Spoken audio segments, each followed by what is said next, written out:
ఏంటి అసలు ప్రస్తుతం ఇప్పుడు చేనేత నేతలకి ఎలా ఉంది పరిస్థితి? గతంలోనేమో కుటుంబాన్ని పోషించుకోవడానికి కూడా లేకుండా అట్లా ఉండేది. ఇప్పుడు ఏమన్నా పరిస్థితి ఏమన్నా మెరుగుపడిందా? లేకపోతే ఎట్లా ఉంది? ఇప్పుడు అదే పరిస్థితి.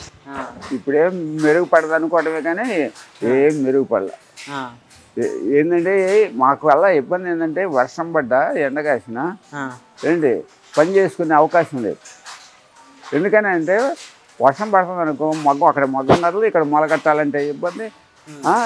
రెండోది ఏంటంటే ఎండ కాసింది అనుకో ఎండలో నిలబడి మొలకట్టుకోలేము, మొగ్గల్లో వండలేము, చెమట పోయాను రకరకాలుగా ఇట్లా ఆర్థికంగా అనేక రకాలుగా దెబ్బతినే పరిస్థితి కనపడుతుంది పరిశ్రమ. అంటే ఇప్పుడు అసలు ఒక్కొక్క చీర నెయ్యడానికి కానీ లేకపోతే అసలు ఒక చీర రెడీ అవడానికి మీకు ఎంత టైం పట్టిద్ది? నెయ్యగల వాళ్ళకి ఒకరోజు ఒక చీర నేసాడు అనుకో రెండో రోజు మళ్ళీ చీర నెయ్యలేడు. ఇలా ఒక చీర నేసాము 200 300 వచ్చినాయి అనుకుంటాం, రెండో రోజు కూడా నెయ్యాలిగా, నెయ్యలేడు. అట్లా వెనకబడిపోతుంది. ఇప్పుడు 30 రోజులకి 30 చీరలు వేస్తే నీకేమో ఇబ్బంది ఏం లేదు, నేసే ఓపికేది ఇక్కడ ఓపిక ఉండలేదుగా. ఇప్పుడు నేనున్నాను నెలకు ఒక పచ్చవని వేస్తున్నా, 3000 రూపాయలు వస్తే దేనికి వస్తున్నాయి? ఏదో పింఛను ఆ కోటావి అవి ఇవి వస్తున్నాయి కాబట్టి ఎట్లా ఉపాధి జరిగిపోతుంది. ఎవరికైనా అదే పరిస్థితి. ఒకరోజు పని చేస్తే రెండో రోజు పని చదివింది. ఇది అన్నీ కాళ్ళు చేతులు కళ్ళు అన్నీ సక్రంగా ఉంటే చేయగలుగుతాం. అంటే ఇప్పుడు సంవత్సరం పొడుగునా ఈ పని అయితే ఉండదు, మరి కొంతకాలం ఖాళీగా ఉండాల్సి వచ్చింది. ఆ టైంలో మరి పోషణ అనేది ఎలా అంటే ఇబ్బందో సబ్బందో పడతా. ఏ పిల్లలు వాళ్ళు వీళ్ళు ఉంటారుగా, ఎక్కడో అటు జరుపుకుంటూ ఉంటాం. అంటే ప్రభుత్వం తరపు నుంచి మీకు ఏమన్నా ప్రత్యేకంగా ఆదుకోవడం కానీ? ఏం ఆదుకుంటుందో 24,000 రూపాయలు మొగ్గ ఆయనకి వేస్తానన్నారు. అవి ఒకసారి వేస్తే రెండోసారి లేదు. అంటే ఇప్పటి వరకు ఇప్పుడు ఈ ప్రభుత్వం వచ్చి సంవత్సరం దాటిపోయింది, ఒకసారిగా పడ్డది. ఇప్పుడు ఒకసారి వచ్చిందా మీకు? ఎంత? 24,000. 24,000 ఒకసారి వచ్చినాయి. మరి మళ్ళీ వేసింది ఇది. అంటే ఇంకా రానున్న కాలంలో వేస్తారని నమ్మకం ఉందా? లేకపోతే ఏమైనా వేసినప్పటికా మేము తీసుకున్నప్పటికా అంతే కదా. అప్పటిదాకా ఎదుర్కోవటమేగా. ఇప్పుడు 1వ తారీఖు అన్నాము, 1వ తారీఖు టెన్షన్ పింఛన్ వస్తుంది, అది బాగానే ఉంది. 12 నెలలకు నువ్వు కరెక్ట్గా వేస్తా ఉంటే మాకు కూడా సంతోషంగా ఉంటుంది. 4,000 వస్తుంది. 4,000 వస్తుంది. ఇప్పుడు అదంటే మనకి ముసలి వాళ్ళకి 55 60 సంవత్సరాలు దాటిన వాళ్ళకి అందరికీ ఇస్తున్నారు కాబట్టి మనకు అదొక డేటు నిర్ణయం అయింది కాబట్టి అదే విధంగా ఇసుకుంటూ వస్తున్నారు. ఇది అట్లా లేదే. ఒక సంవత్సరం వేసాడంటే మళ్ళీ ఏ తారీఖు వేస్తాడో తెలియదు, ఏ నెలలో వేస్తాడో తెలియదు, అసలు వేస్తాడో ఏదో తెలియదు. మరి అని అవి వస్తాయనే అంటే అవి వస్తాయనే బతుకుతున్నామంటే అది కాదు సమాధానం. బతకటం ఎట్టకుండా బతుకుతావు. అది వస్తాయంటే దేనికో దానికి ఉపాధి కలుగుద్ది, తృప్తిగా ఉంటుంది. దేనికో దానికి కొద్దిగా ఇబ్బంది తగ్గుద్ది అనే ఆశ, అంతేగాని ఏరేం కాదు. వాగ్దానం చేశారు కాబట్టి అడుగుతున్నాం, కానీ అది వాగ్దానం లేకపోతే మేమేం అడుగుతాం? అంతే కదా. అయితే ఇప్పుడు చంద్రబాబు కూడా ఏమంటున్నారంటే ఎటువంటి పూచీకత్తు లేకుండా రుణాలు కూడా ఇస్తాను, సొంతంగా మగ్గం నడుపుకోవచ్చు అంటున్నారు. సొంతంగా అంటే రుణాలు ఇస్తారు, మీరు ఇస్తారు. ఒక సీట్ తీసుకొని వెళ్ళి అయ్యా డబ్బులు అంటే 10 రూపాయలు వస్తుందో 9 రూపాయలు కడిగితే ఏం చేయాలి? మీ గవర్నమెంట్ సొసైటీ పెట్టి దాన్ని మేనేజ్మెంట్ చేయి.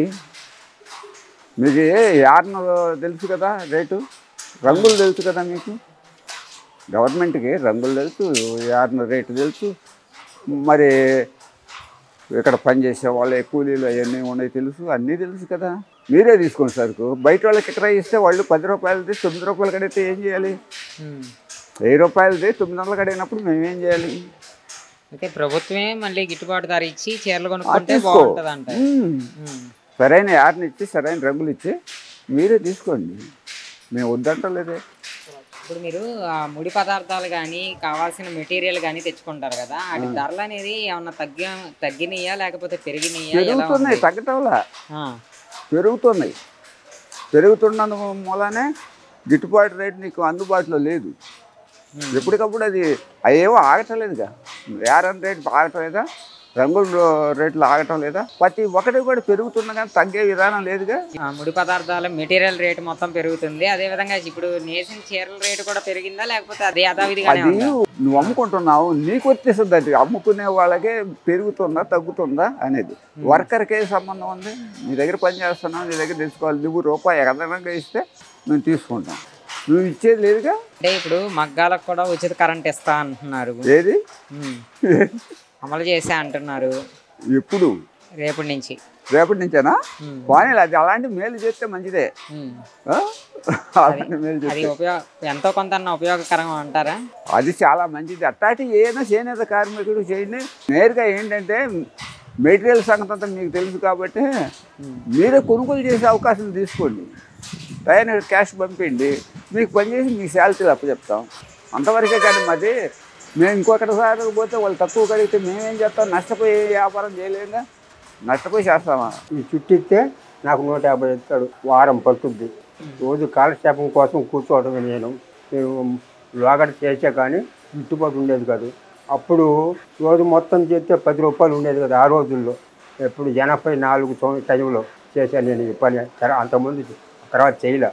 ఇప్పుడు కొంచెం మజూర్లు కూలీలు పెరిగినాయి కానీ పెరిగినా కూడా నాకు ఓపిక లేదు. ఆయన వారం పట్టుద్ది. అది నేచలకి ఆయనకి 5,000 వస్తాయి.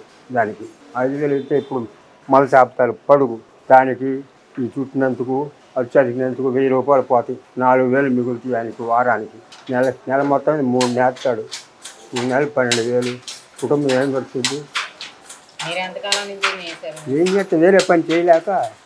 మీరు ఎంతకాలం మగ్గం నేసారు? నేను దగ్గర 40 సంవత్సరాలు చేశాను మగ్గం. నేను 16 సంవత్సరాల వయసు కాడి నుంచి 84 దాకా చేశాను. ఆ తర్వాత పెయింట్ పని నేర్చుకొని దాని మీద కుటుంబాన్ని గడిపాను. తర్వాత మగ్గం ఓపిక అయిపోయింది. ఇప్పుడు ఖాళీగా ఉంటున్నా. ఏదో ఆయన స్నేహంగా చుట్టమంటే కూర్చొని కాలక్షేపంగా చుడతా. నాకు 150 రూపాయలు ఇస్తాడు మొత్తానికి చేస్తే. ఇట్లాంటి 10 డబ్బాలు పడుతుంది దానికి. 10 డబ్బాలు చుట్టినందుకు నాకు 150 ఇస్తాడు. రోజు ఉండదు. రోజు కాసేపు 2 ఉంటాయి. ఆ 2 1 గంటలకు చుట్టి వెళ్ళిపోతా. కాసేపు ఆయన దగ్గర కూర్చొని మాట చెప్పుకుంటుందా కాలసేపు. ఒక చీర నేయడానికి ఎంత టైం పట్టింది? చీర 2 రోజులు పడుతుంది ఆయనకి. 2 రోజులు పడుతుంది. మీరైతే ఎంతకాలంలో నేసేవాళ్ళు? నేనైనా అంతే. ఓపిక ఉన్నప్పుడు చేసినప్పుడు నేను అంతే. ఇప్పుడు ఓపిక లేదు, నేను చేయట్లేదు. ఆయన చేస్తున్నాడు. ఇప్పుడు అప్పటికి ఇప్పటికి మెటీరియల్ కొంటాం కదా. మెటీరియల్ మనం కొనేది కాదు, సాగుకారులు ఇస్తారు. మనం కొని అమ్మాలంటే మనం అమ్మలేము. వాళ్ళు మెటీరియల్ వాళ్ళు ఇస్తారు. అది మనం తయారు చేసి వాళ్ళకి ఇస్తే వాళ్ళు వ్యాపారం చేసుకుంటారు. అంటే ఏమన్నా గిట్టుబాటు అయ్యిద్దా?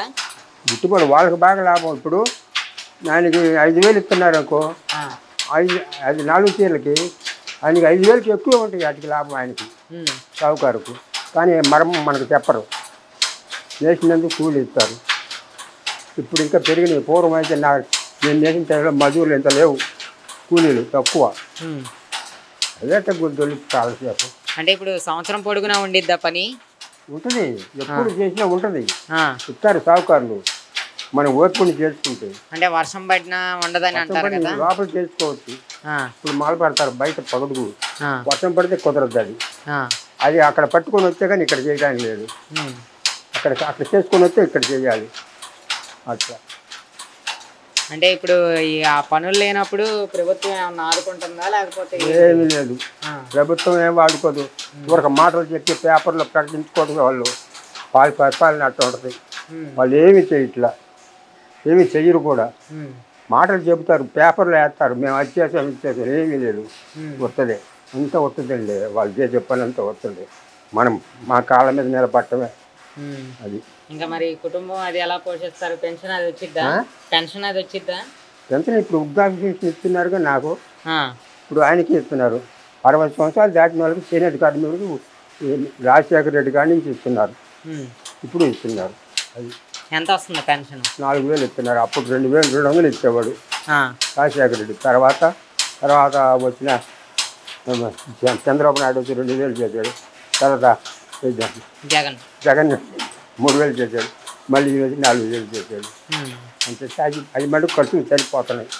అది ఒకటి తృప్తిగా ఉంది. అంతే తప్ప ఊరక పేపర్లు చెప్పుకోవడం ప్రకటనలు వాళ్ళు ఏమీ చేయరు. ఉమ్.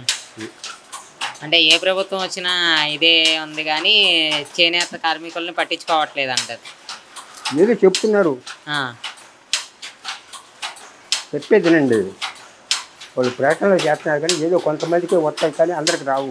వాళ్ళ పార్టీ తరఫున ఉన్న కార్యకర్తలు వాళ్ళ తరఫున ఉన్న వాళ్ళకి కార్యకర్త ఏరియా ఉండడానికి ఆయన వాళ్ళ పార్టీ అనుకో ఆయనకు వస్తుంది, వేరే పార్టీ వాళ్ళకి రాయరు. అట్లా జరుగుతుందన్నమాట ఇప్పుడు పరిపాలన. ఉమ్, వస్తాయి కొంతమందికి వస్తాయి, అందరికి రావు. ఇప్పుడు అమ్మఒడి పథకం అందరికి వచ్చారా? ఉమ్, మరి ఇట్లా కొన్ని రైతుకి 20,000 ఇస్తున్నారని అవి అందరికి రావట్లా, ఉమ్. కొంతమందికి అందరికి ఇచ్చామని చెప్పుకుంటున్నారు. మరి అది అట్లా జరుగుతుంది అన్నమాట.